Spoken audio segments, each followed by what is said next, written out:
मरकज़ी क़यादत योगी के हालिया कारकर्दगी पर क्या गौर कर रही है? यानी मोदी सरकार क्या योगी आदित्यनाथ के बारे में कुछ गौर कर रही है? पिछले 2 हफ्तों से जिस तरह राष्ट्रीय स्वयंसेवक यानी आरएसएस और बीजेपी की मरकज़ी कायदीन की मीटिंगें जारी है, इससे यूपी की सियासत में हलचल मच गई है। हुकूमत और तंजीम में तब्दीली के इम्कानात के दरमियान क़यादत की तब्दीलियों पर भी दोनों सतहों पर तबादला ख्याल किया जा रहा है। इस वक्त माहिरीन को उसके बावजूद किसी बड़ी तब्दीली की उम्मीद नज़र नहीं आ रही है। इस सब के दरमियान यूपी की सियासत में एक अहम नाम फिर से मंज़र पर आ गया है, जो 4 महीने पहले यूपी की सियासत में सामने आया था। आइए हम उसका आपको परिचय कराते हैं। उनके ज़रिए भी बड़ी तब्दीली के इम्कान ज़ाहिर किए जा रहे हैं। ये नाम अरविंद कुमार शर्मा का है, जो साबका सीनियर सरकारी अफसर रहा है और वज़ीर आज़म नरेंद्र मोदी के बहुत करीब समझे जाते हैं। योगी आदित्यनाथ क्या ख़ुद को मोदी का मुतबादिल तस्वुर करते हैं? इस पर भी आज हम बात करेंगे। अरविंद कुमार शर्मा कौन है, इस पर भी हम बात करेंगे। अरविंद कुमार शर्मा ने अपनी रिटायरमेंट से कुछ दिन पहले ही इस साल जनवरी में इस्तीफ़ा दे दिया था। उसके बाद वो बीजेपी में शामिल हो गए थे और देखते ही देखते बीजेपी ने उन्हें कानून साज कौंसिल के ज़रिए ईवान में भेज दिया था। इसकी वजह से सियासी हलकों में ये बहुत बहस छिड़ गई थी कि रियासती हुकूमत में एक बड़ी तब्दीली की तैयारी की जा रही है। सियासी मुबस्सिरीन ने तो यहाँ तक कह दिया था कि अरविंद शर्मा को वज़ीर आला भी बनाया जा सकता है। इस वक्त उनके नायब वज़ीर आला या वज़ारत दाखिला जैसे अहम पदों के साथ काबीना के वज़ीर बनने की क़यास आराइयाँ ज़्यादा मोतबर अंदाज में की जा रही है। दरमियान में अरविंद कुमार शर्मा इस ख़याली तब्दीली की वजह से बराह रास्त बताई गई कि इसका मकसद वज़ीर आला योगी आदित्यनाथ के असर व रसूख को कम करना है, यानी उनकी तारीफ़ को कम करना है, या मुबीना तौर पर अंदरूनी तौर पर उनके काम करने की मनमाने अंदाज को रोकना है। लेकिन 4 माह गुजर जाने के बावजूद अरविंद शर्मा को ना तो वज़ीरों की कौंसिल में जगह दी गई और ना ही किसी और अहम जिम्मेदारी को सौंपी गई। योगी ने मोदी को बराह रास्त चैलेंज किया। यूपी में बीजेपी के एक सीनियर रहनुमा ने अपना नाम जाहिर न करने की शर्त पर कहा है कि वज़ीर आला ने वाज़े तौर पर कह दिया है कि अरविंद शर्मा को कोई अहम महकमा, कोई अहम पद तो क्या काबीना के वज़ीर बनाना भी मुश्किल है। रियासती वज़ीर से ज़्यादा वो उन्हें कुछ भी देने को तैयार नहीं होंगे। वज़ीर आला योगी आदित्यनाथ के इस कदम को वज़ीर आज़म नरेंद्र मोदी को बराह रास्त चैलेंज के तौर पर देखा जा रहा है। दिल्ली में भारतीय जनता पार्टी के एक सीनियर रहनुमा का कहना है कि पार्टी की मरकज़ी क़यादत अक्सर योगी आदित्यनाथ को याद दिलाती रहती है कि वो किसकी वजह से वज़ीर आला बने हैं, और मौका मिलने पर योगी आदित्यनाथ भी पीछे नहीं रहते। वो भी जताने में कोई कसर नहीं छोड़ते हैं कि नरेंद्र मोदी के बाद वज़ीर आज़म के ओहदे के वो वाहिद उम्मीदवार हैं। बीजेपी के बहुत से रहनुमा भी इस हकीकत को कबूल करते हैं कि अक्सर लोग योगी आदित्यनाथ को मोदी के मुतबादिल के तौर पर पेश करते हैं, या सोशल मीडिया या कुछ छोटी तंजीमें की जानिब से चलाई जाने वाली मुहिम में योगी के करीबी लोगों का हाथ होता है, जिसमें ऐसे नारे लगाए जाते हैं कि वज़ीर आज़म कैसा हो, योगी आदित्यनाथ जैसा हो। आइए हम इस पर भी खुलासा करेंगे। कोरोना वबा के दौरान योगी की कारकर्दगी और रवैये पर सवाल उठाए जा रहे हैं। योगी को आरएसएस की हिमायत हासिल है, ये एक सीनियर सहाफ़ी योगेश मिश्रा का कहना है। योगी की ताकत के पीछे आरएसएस की हिमायत बताते हैं। वो कहते हैं कि उत्तर प्रदेश एक बड़ी रियासत है, यहाँ के वज़ीर आला अपने आप को अगले वज़ीर आज़म की हैसियत से देखना शुरू कर देते हैं, चाहे वो इलाकाई पार्टियों के रहनुमा हो या बीजेपी की। दूसरी बात यह है कि संघ योगी आदित्यनाथ के साथ खड़ी है, यानी आरएसएस। तमाम एहतिजाज के बावजूद संघ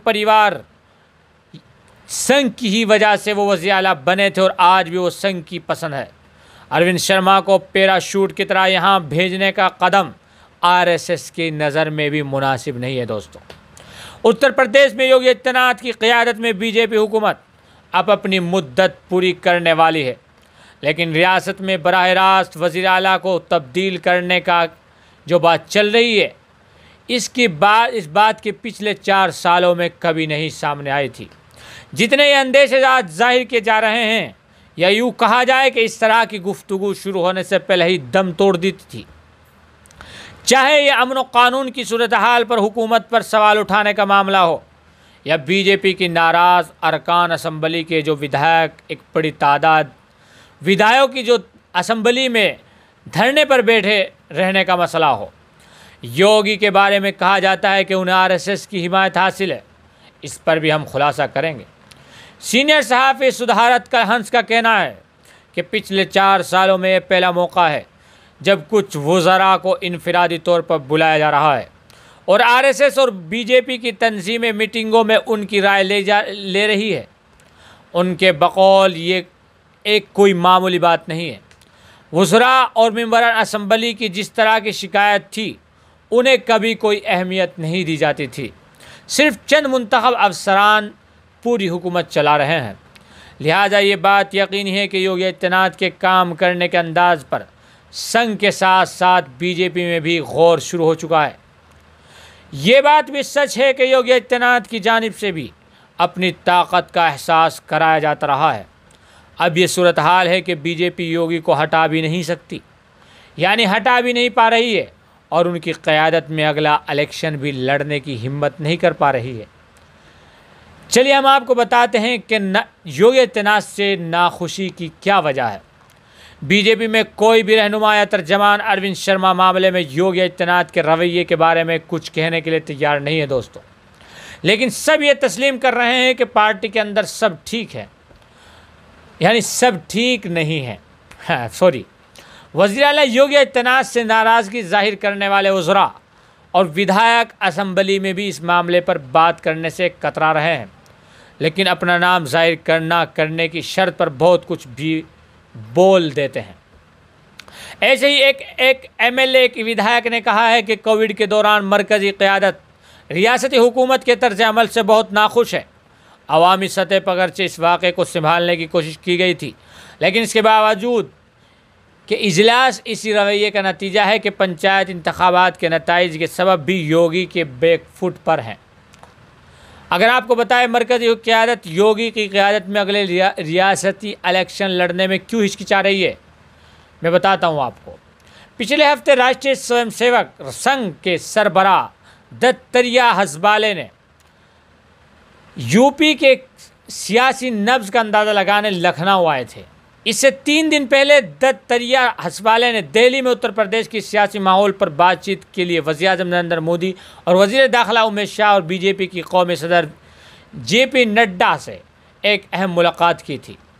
इस इजलास में यूपी की बीजेपी तंजीम के वज़ीर सुनील बांसल भी शिरकत की थी। इस अहम इजलास में ना तो चीफ मिनिस्टर योगी आदित्यनाथ और ना ही बीजेपी सदर स्वातंत्र देव सिंह की यूपी के सियासत पर तबादला ख्याल करने के लिए बुलाया गया था।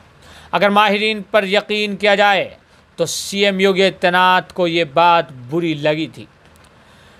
योगी आदित्यनाथ कितने ताकतवर है, आइए हम इसके बारे में बात करेंगे। सीनियर सहाफ़ी योगेश मिश्रा का कहना है कि फ़िलहाल योगी आदित्यनाथ मरकज़ी क़यादत को चैलेंज करने की पोजीशन में नहीं है, चाहे वो कितनी भी कोशिश कर ले। योगेश मिश्रा का कहना है कि योगी ने कोई कामयाबी हासिल नहीं की है, वह एक नामुज़िद उम्मीदवार है, चुने हुए उम्मीदवार हैं। सीएम की कुर्सी उन्हें दी गई है, उनके नाम पर इलेक्शन नहीं जीता गया है, यहाँ तक कि वो पार्टी ओहदेदार भी नहीं थे। इसी वजह से वो मरकज़ी क़यादत लिए एक चैलेंज नहीं है। यानी मरकज़ी क़यादत की परेशानी ये है कि अगर 2022 में यूपी इंतखाबात हार गए तो इसका असर साल 2024 में होने वाले लोकसभा यानी आम इंतखाबात पर भी पड़ेगा। मगरबी बंगाल में शिकस्त के बाद ये डर अब ज़्यादा बढ़ गया है। इसीलिए बीजेपी की मरकज़ी क़यादत असम्बली इंतखाबात में कोई भी ख़तरा मोल लेना नहीं चाहती।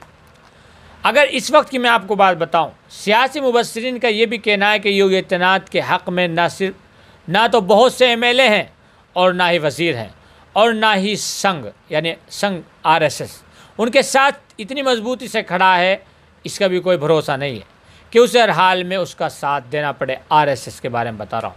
संघ के अहदेदारों का अफसरशाही के बारे में वही शिकायत है जितनी पार्टी के एमएलए को है। मुबस्सिरीन के मुताबिक पार्टी और संघ मुलाकातों के जरिए इस बात का अंदाज़ा लगाया जा रहा है कि योगी को हटाने से कितना नुकसान हो सकता है और इस नुकसान की तलाफ़ी कैसे की जा सकती है। सुधारत कलहंस का कहना है कि योगी आदित्यनाथ का सबसे मजबूत पहलू ये है कि उन पर बदउनवानी के ज़ाती इल्ज़ामात नहीं है और ना ही किसी भी और तरह के ज़ाती इल्ज़ामात है। उनके मुताबिक इस मजबूत पहलू के सामने और भी बहुत से कमज़ोरियाँ दफन हो जाती है। दोस्तों, सोशल जस्टिस नेटवर्क ने आपको तमाम ऐसी वो बातें बता दी हैं जो अब तक आपको किसी ने नहीं बताई। दोस्तों, अगर आपको हमारी बात पसंद आए तो सोशल जस्टिस नेटवर्क का साथ दे, हमारी हेल्प करें, जुड़े रहिए सोशल जस्टिस नेटवर्क के साथ और हमारी वीडियो को पसंद आए तो शेयर कीजिए।